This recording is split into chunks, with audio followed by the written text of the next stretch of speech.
Mesdames et messieurs, Bandego Balandia, émission Nabino Bolandaka, les amis de Wechi International, Mbote, Siga Bozali, place Bozali, États-Unis, Canada, même dans l'Inde aussi, Afrique du Sud, partout, Siga Bozali, Mbote. Et puis en tout cas, merci pour la fidélité Nabino, je suis confiance au Bozako placé dans l'émission Oyo, les amis de Wechi International. Alors, dans l'émission Nabino Lelo, dans Yambi Soussou. Emmanuel Boyebi porte-parole et à prophète Mkoubila, Trouyelobila Naye Makamboza, Olikanamboka, actualité et surtout où il est à Burkina Faso. Est-ce que dans le Congo, on peut aussi rééditer les mêmes efforts? On a évité tout ça. Emmanuel Lelo Awambo, d'abord Emmanuel. Oui, bonjour, cher journaliste. Bonne d'abord santé à prophète Mkoubila, c'est lui qui porte-parole à prophète. Bonne santé Naye. En tout cas, le prophète Aza en bonne santé. Aza Madame Oming et puis Aza Naba nouvelle actualité au Tozo le Belalo. Aza Penza na comment dire na espoir. Aza na espoir que Makambo ba événement ezo kende na sens oyo que Nzambe nae azo ko pesae azo ko réhabiliter en quelque sorte et azo ko lakisa na Mukili Mobimba qui est Mukongobila. C'est ça. C'est vrai, dans le sens où lobby Makamboza Kende dans le sens où Nzamenaya Lakisaki, mais quand même il est total, ils ont Burkina Faso, tout le monde a Burkina Faso, peut placer prendre en charge, n'est-ce pas? Président Oyo Chiko Kende, Alingaki a torpillé, mais un peu trouvé un moyen de toucher la constitution pour se représenter encore une fois, alors qu'à ça 27 ans à pouvoir, peut Télémi, Bengani. On est dans Burkina Faso. Est-ce que na Congo, il pas na Bisso, c'est réalisable le Rwanda? Ce que le Kabila lobby a touché la constitution, est-ce que peut pas bim? Bon, d'abord, il faut se réjouir. Nous nous réjouissons. Nous nous réjouissons de ce que. Africain d'abord. En tant que voilà. Donc sur deux points, nous nous réjouissons en tant qu'Africains, effectivement. Ça c'est la première chose. Et nous félicitons aussi donc nos frères burkinabés qui ont aussi fait notre fierté en tant qu'Africains. Et secondo, en tant que Congolais également, parce que cela vient au fait un peu réhabiliter aussi la mémoire de nos frères qui sont tombés le 30 décembre 2013. Le 30 décembre 2013, effectivement. Parce que vous avez vu vous-même que l'image des alliés où il y a eu de fortes similitudes. Dans un des cas d'ailleurs, on a montré des Burkinabés à leur télévision nationale, la télévision et radio nationale, où il y en a même un des Congolais qui a eu la bonne idée de titrer les Mukongobila de Burkina Faso. Donc c'est une très bonne chose. Et nous profitons aussi, je profite ici pour dire que nous demandons à l'armée burkinabé de pouvoir justement céder le pouvoir aux civils, parce que on ne doit pas arracher au peuple le bénéfice de son effort. Hein. C'est le peuple qui s'est levé et qui a chassé Compaoré du pouvoir. Et aujourd'hui, donc, il est tout à fait normal que ce pouvoir revienne au peuple. Donc, sur ce que je pouvais dire par rapport aux événements de Burkina Faso, c'est cela. Donc, nous sommes très contents de ce qui s'est passé. Et nous disons que ce qui s'est passé au Burkina Faso, c'est l'ombre de choses à venir en RDC. Ouais. L'ombre dans quel sens? Parce que bon, c'est vrai qu'il faut quand même dire que Burkina Faso, bon, le peuple burkinabé, c'est aussi un autre peuple, intégré, c'est ce qu'on dit. Ils ont aussi notre culture, notre façon de voir les choses. Est-ce que tu penses que les Congolais sont prêts, hein, sont vraiment déterminés également à pouvoir braver la peur, hein? Bon, évidemment, le peuple a démontré sa bravoure. Déjà, pour répondre à ta question, quand je dis que c'est l'ombre de choses à venir, c'est cela au fait. Le peuple a déjà eu à démontrer sa bravoure et son courage. Notamment le 30, pour revenir encore à nos frères qui sont tombés le 30 décembre 2013, ils ont bravé la peur. ils ont allé jusqu'au à poser un acte courageux, comme l'ont fait exactement le Burkinabé. Donc le peuple est tout à fait en mesure de prendre une décision aussi importante que cela, donc de changer le destin, donc la destinée de son pays. Mais ce que nous pouvons noter, c'est que dans le cas du Congo, puisque la question se pose pour le Congo, l'ombre des choses à venir, c'est que la destinée même du pays dépend de Dieu. C'est aussi, je peux m'exprimer ainsi. Pourquoi je dis ça? Parce que dans le cas de notre pays, nous avons vu que lorsque nos frères, le 30 décembre, se sont levés, c'est cette même opposition, certaines oppositions, qui ont crié au complot, qui ont crié à la mascarade et qui ont crié au théâtre. Faisons fi même des nombres des morts qui sont tombés, des jeunes, des Congolais et Congolaises, des jeunes et vieux. Il y avait parmi ces personnes qui sont tombées, c'était toute la couche sociale, toutes les catégories sociales de notre pays qui étaient représentées. Il y avait des enseignants, il y avait des fonctionnaires, il y avait des étudiants, et il y avait des femmes, il y avait des jeunes filles. Donc, et tous ont péri, ont donné de leur vie pour la liberté et pour la libération totale et intégrale de notre pays. Donc, par rapport à ce que tu me dis, si ça peut arriver au Congo, ça peut arriver, évidemment, ça peut arriver, mais encore, il faudrait qu'on sache démasquer qui est qui dans l'opposition, parce qu'il y a une certaine opposition qui est là, comme pour, je dirais, canaliser la frustration de la population, mais qui en réalité accompagne le pouvoir en place. Vous voyez par exemple, pour prendre le cas, là je passe directement à l'événement qui s'est passé hier. On va en parler un peu de ça. Moi je vais quand même terminer un tout petit peu par rapport à ce qui s'est passé au Burkina Faso. Mais là tu reviens beaucoup plus sur ce qui s'était passé au Congo le 30 décembre, hein, avec les adeptes du prophète Mkongobi. C'est vrai qu'il y a des similitudes, mais ce n'est pas la même chose. Hein, parce que bon, au Burkina Faso, c'était toute l'opposition. C'est-à-dire que tous les partis de l'opposition ont fait bloc, n'est-ce pas? Et puis c'était quand même bien organisé. Hein, voilà. Mais ce qui s'est passé chez nous le 30 décembre, on peut dire que bon, c'était quand même un mouvement assez isolé. Hein, les adeptes se sont levés, n'est-ce pas, pour aller faire ce qu'ils ont fait. Mais les gens étaient surpris. Hein, puisque le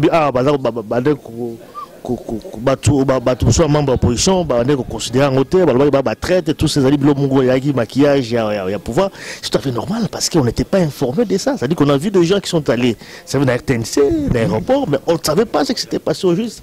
Donc on a cru que c'était vraiment du théâtre également. Donc quelque part, bon, c'est vrai, ce qu'ils ont fait c'était bien, mais il manquait quand même une coordination avec l'opposition. Donc on ne peut pas comparer avec ce qui se passe au Burkina Faso. Bon, c'est vrai que dire que ce qui s'est passé le 30, c'était une manifestation spontanée. Oui. Et vous savez qu'au Burkina Faso, aujourd'hui on applaudit, c'était pas parti pour que le chasser Compaoré. L'objectif ce n'était pas de chasser Compaoré, l'objectif était empêcher la modification de la Constitution. Mais le résultat est là aujourd'hui. Nous avons vu ça. Et rien n'aurait empêché justement que cela se fasse ainsi.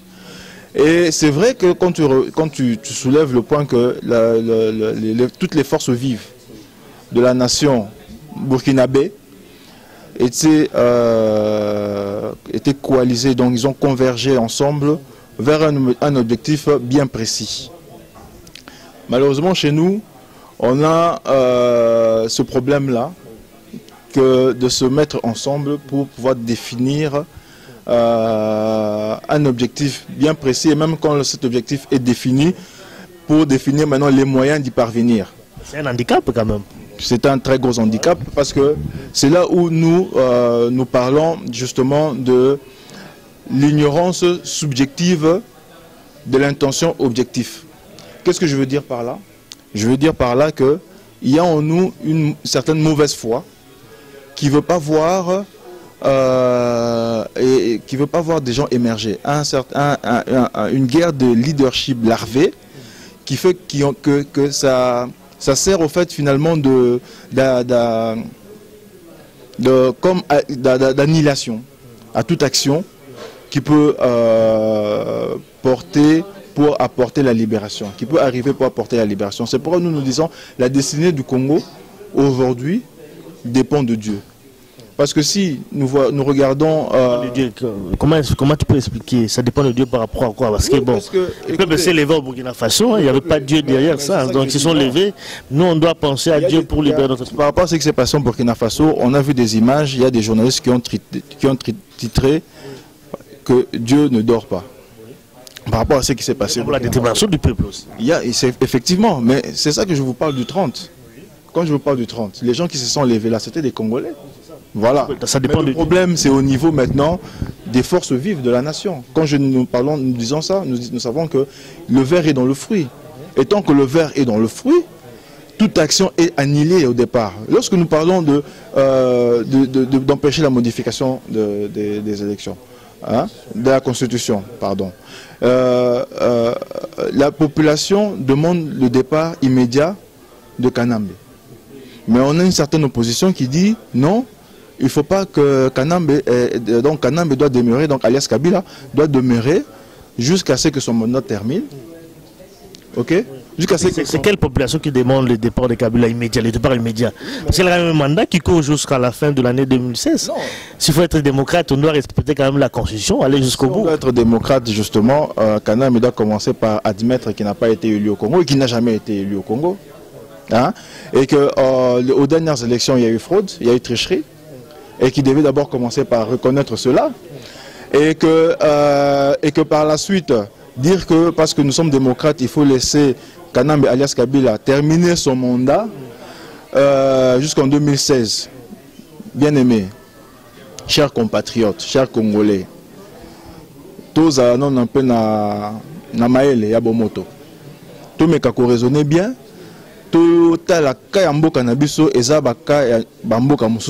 Bien que j'ai dit ici que ce qui s'est passé au Burkina Faso, c'est l'ombre des choses à venir de ce qui va se passer en RDC. Blaise Compaoré a laissé le pouvoir avant la fin de son mandat. Vous comprenez? Il a lâché ça avant la fin de son mandat. Et aujourd'hui, demander que Kanambe demeure encore 2 ans au Congo, avec ce qui se passe, pour prendre simplement ce qui se passe dernièrement ici à Beni. On a vu les cadavres d'enfants par terre, les cas de viols des mamans, les nombreuses violations de droits humains, les violations répétitives à chaque élection de la Constitution. Donc, on doit encore attendre qu'il y ait encore combien de morts pour qu'on se décide de mettre fin à cela. À ceux qui disent cela, moi je trouve qu'on atteint là un niveau d'amnésie maladive. C'est-à-dire qu'on oublie dans nos analyses ce qui se passe. Le Burkinabé ont chassé Compaoré juste parce qu'il a voulu changer la Constitution. Bon, imaginez un peu chez nous, pendant que le soi-disant président de la République est à Beni pour consoler ceux qui ont été massacrés, on a continué de massacrer quand même. Donc, c'est-à-dire que ce monsieur-là apporte avec lui la cohorte des criminels qui viennent pour nous massacrer. Quel est le message qu'on veut nous faire passer? Quel est le message lorsque, dans un pays comme la RDC, jamais pour ces gens qui se massacrent, on ne met même jamais un drapeau en berne, jamais une minute de silence pour ces personnes-là. La justice n'existe pas. Et donc, nous devons continuer ainsi jusqu'en 2016, pour qu'il y ait encore combien de morts? Hein? Pour qu'il y ait encore combien de morts? La population, lorsqu'elle est descendue hier, na Sitine, on va parler maintenant de Sitine. Voilà, la leçon à tirer donc le point prochain, puisque ça, ça va ensemble. C'est ce qui s'est passé là. Je veux me servir de ça pour démontrer justement ce que je disais tout à l'heure, c'est qu'il y a une ignorance subjective de l'intention objective. C'est-à-dire que hier, quand les gens sont descendus dans la rue... C'est pour réclamer le dialogue intercongolais, c'est un peu ça, ils sont allés pour ça. Pour demander le dialogue intercongolais officiellement. Ouais. Mais quand vous entendez les slogans de la population dans la rue, ils ont crié, ils ont demandé le départ des Kanambe immédiatement. La population. Ils ont dit Burkina Faso tout de suite et immédiatement. Et là, qu'est-ce qu'on a vu? Une certaine opposition monter au créneau pour dire que non, il faut que Kanambe puisse demeurer et profiter de ces 2 ans qui lui restent de son mandat pour pouvoir... Quelle opposition là? Une certaine opposition. Toi, tu es de la presse. Il faut le dire quand même clairement ici. Non, mais toi, tu es de la presse, toi, tu peux le dire. Mais moi, je ne suis pas là pour citer les noms des gens. Mais tout le monde saura, ceux qui suivent les informations savent de qui je parle et de quoi je parle. Une certaine opposition se lève pour dire que non, il faut que Kanambe puisse demeurer jusqu'à 2 ans. Nous pouvons l'accompagner pour qu'il n'y ait pas de 3e mandat. Moi, je suis désolé. C'est là où je dis que les revendications de la population ne pourront jamais arriver jusqu'au cas jusqu'à ce que au fait faire comme ça s'est passé au Burkina Faso, tant que l'opposition et la population ne seront pas convergés. C'est pourquoi je disais tout à l'heure qu'il y a dans l'opposition des gens qui sont là juste pour canaliser la frustration. Parce que la frustration, elle est réelle. Plutôt que de récupérer cette frustration-là et de pouvoir la mettre en pratique dans une politique sociale qui est celui de créer des emplois pour les gens, celui de créer des hôpitaux, celui de pouvoir rendre accessibles les soins médicaux, celui de pouvoir assurer un revenu minimum pour la population, plutôt que de pouvoir faire ces politiques-là. On est en train de distraire le peuple en les envoyant dans la rue, en les envoyant dans la rue, en faisant des sit-ins, sans pour autant clarifier l'objectif clairement. Parce que quand la population veut le départ tout de suite, une certaine opposition se lève pour dire que non, pas tout de suite, il faut attendre la fin du mandat, alors que la population est fatiguée de ce régime. La population en a marre de Kanambe. On n'en veut plus. Mais pourquoi vouloir à ce que la population puisse supporter encore ce monsieur 2 ans de plus? Non, nous disons non, il faut mettre fin à ce régime maintenant. Qu'est-ce qu'il faut faire dans ces cas? Comment il faut ça là pour que nous allons mettre fin à régime avant de faire un mandat? Qu'est-ce qu'il faut faire? Tu parles ici de l'opposition et de la population. Ils ne parlent pas le même langage. C'est-à-dire que l'opposition, la population, la société civile, et puis aussi même l'opposition, divergence également d'idées. Comment il faut faire? Comment est-ce qu'il faut faire pour concilier tout là? Mais c'est quand même difficile. S'il y a divergence d'idées, ce n'est pas une mauvaise chose. C'est très bien d'ailleurs qu'il y ait des divergences d'idées. On ne peut pas tous penser la même chose. Ça serait même danger. Mais c'est qu'il faut quand même relever ici, c'est la contradiction de l'opposition, les ambiguïtés. Au lendemain des événements du Burkina Faso, l'opposition a dit qu'il faut braver la peur. Mais on ne peut pas dire à la population de braver la peur et en même temps les condamner à chaque fois qu'ils posent un acte de bravoure. Vous comprenez? Cette même opposition qui a dit que le 30 décembre c'était du théâtre, c'est cette même opposition qui pousse aujourd'hui les gens dans la rue. Et lorsque maintenant les gens sortent dans la rue et disent Burkina Faso tout de suite et immédiatement, il faut que Kanambe quitte le pouvoir, cette même opposition revient encore pour dire que non, il faut donc, vous voyez, donc ça ne peut pas marcher. Qu'est-ce que nous devons faire? Nous avons dit que le dialogue peut nous aider justement à vider tous les contentieux. Le dialogue. Au travers du dialogue, on pourra voir qui est qui. Chacun amène son cahier des charges, j'ai entendu. Tu es pour le dialogue en fait? Nous sommes pour le dialogue. Évidemment, nous avons... Kabila en tête du pays. Mais écoutez, Mukumbe là, le prophète, est celui qui a parlé du dialogue le premier, je le répète encore ici, le 5 décembre 2011. Aujourd'hui, l'opposition se range derrière le dialogue et ils évoquent l'accord de Lusaka qui a été signé par Kabila lui-même, alias Kabila, en février 2013. Soit près un an et demi avant que le prophète ait parlé de ça. Lorsque le prophète a parlé de dialogue, c'était justement en prévision de tout ce que nous vivons aujourd'hui. Tout le contentieux que nous connaissons aujourd'hui.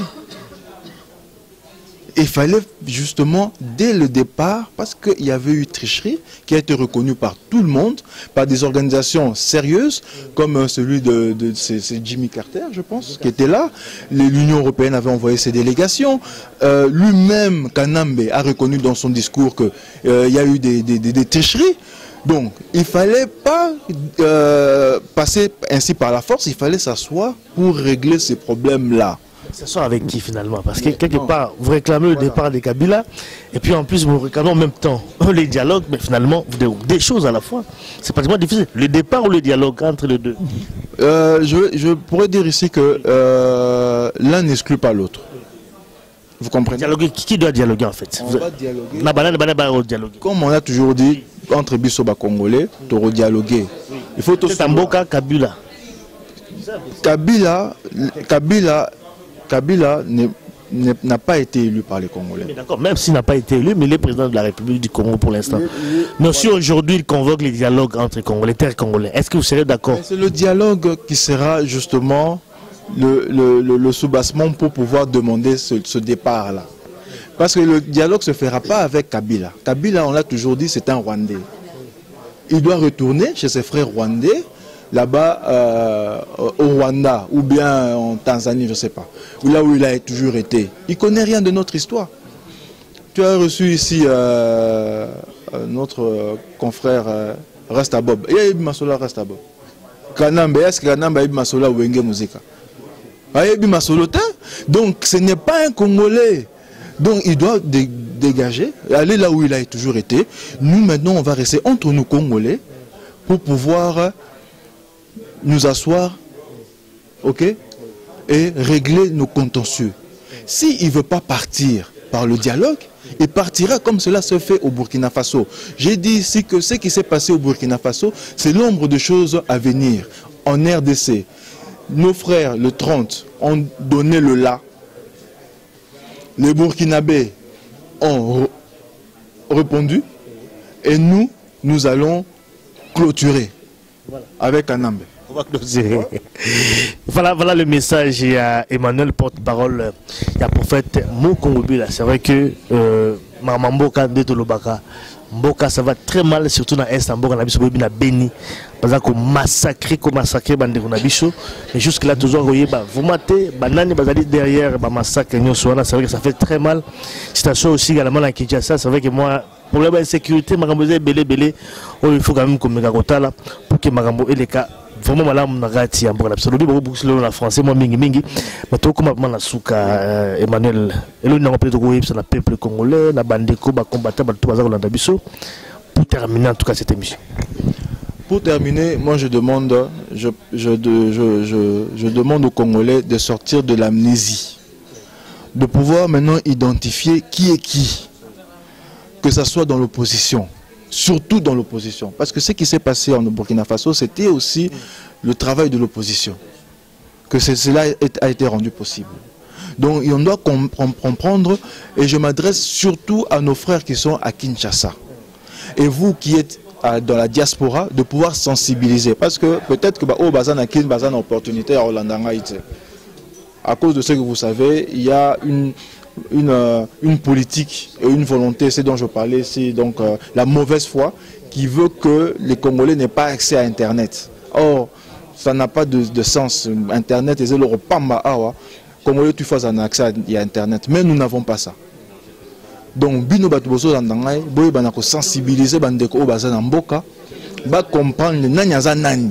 Et ça m'a camouté à rotambola par 1000 chemins d'aller encore nani. Se disperser. Non, ça ne sert plus à rien de se disperser, ça ne sert plus à rien de s'agiter. Les choses étant ce qu'elles sont, les carottes sont cuites, il faut maintenant juste sensibiliser la population, qu'on puisse comprendre qui est qui. Nous nous battons par patriotisme. Mokongobila nous a appris à aimer notre patrie. Et il faut vous demander, vous poser la question de savoir pourquoi, comment Bandekouana, le 30, Télémaki, Bangité, Nabanzete, Télémi, manifester. Donc, cette bravoure-là, cet amour-là du peuple, c'est pour ça que nous nous battons.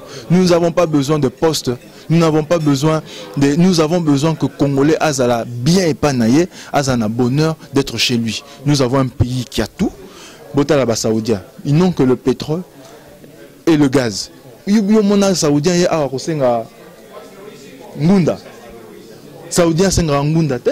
les Saoudiens ne travaillent pas chez eux. Or, nous avons le pétrole et le gaz est bien plus que ça encore. Et pourquoi nous devons continuer à cause des petits miettes, ils ont tombé de table de ceux qui nous